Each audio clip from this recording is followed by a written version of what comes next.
Olá, eu me chamo Jamile Vitória e sou estudante do 7º semestre do curso de Pedagogia na Universidade Federal da Bahia e sou bolsista PIBIC. O tema da minha pesquisa é levantamento de podcasts educativos sobre desinformação e tem por objetivo geral exatamente levantar podcasts que podem ser utilizados como materiais educativos sobre desinformação. É uma pesquisa qualitativa. Tem mais 3 objetivos específicos e eu vou falar eles em paralelo com a metodologia, para que vocês entendam como que essa pesquisa foi construída. O primeiro objetivo específico é compreender o conceito de desinformação e suas transformações. E para isso foi realizada a revisão de literatura, onde eu fiz uma busca no repositório da CAPES com as palavras-chave educação, podcast e desinformação. E a partir dessas 3 palavras eu encontrei diversas dissertações e teses, porém foram selecionadas 9 dissertações e uma tese para ser estudada ao longo do trabalho. Além disso, eu também consultei artigos que foram indicados em reunião de orientação e outros que surgiram a partir das referências desses trabalhos que eu consultei anteriormente.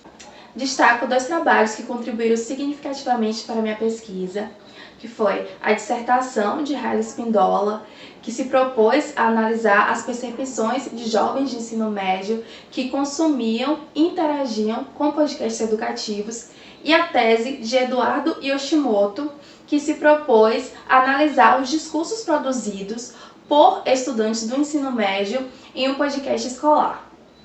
Segundo os autores estudados, a desinformação é um fenômeno complexo que inclui fake news, que são as notícias produzidas intencionalmente para enganar e manipular o comportamento dos indivíduos, e também a produção de deepfakes, com a manipulação de imagem e som. Ainda, a desinformação pode se apresentar em outros formatos e com outras características, como um conteúdo impostor, que é quando fontes genuínas são imitadas, ou a manipulação do contexto, quando a informação é verdadeira ou a imagem é verdadeira, mas foi manipulada para enganar. Então surge realmente essa necessidade de nós nos preocuparmos em analisar criticamente as notícias, as informações que nós temos acessado.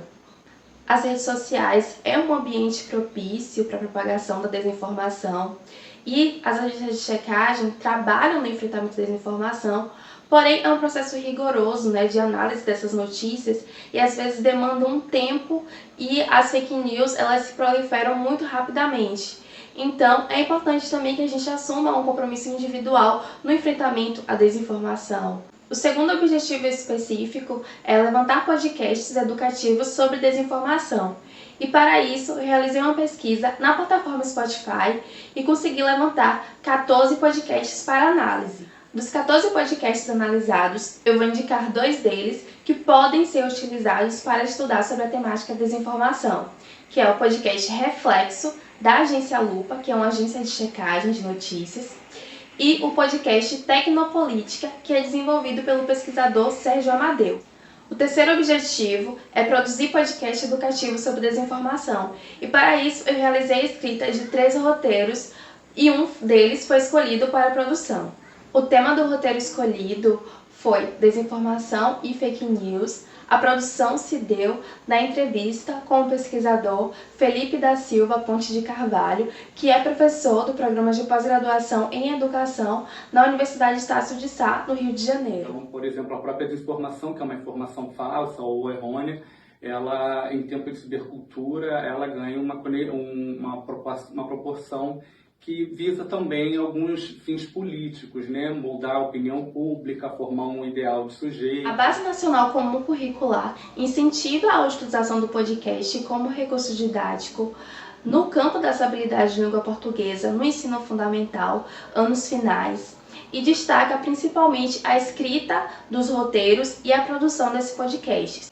O podcast é uma subscrição em áudio que conseguimos receber por meio da internet e, como resultado da pesquisa, conseguimos compreender que a utilização do podcast como recurso didático contribui para a valorização de um modelo educativo horizontal, pode potencializar o ensino e a aprendizagem com diversos usos possíveis, tanto na produção quanto no consumo desses podcasts, e também é um material estratégico para trabalhar o enfrentamento a fake news e desinformação em sala de aula.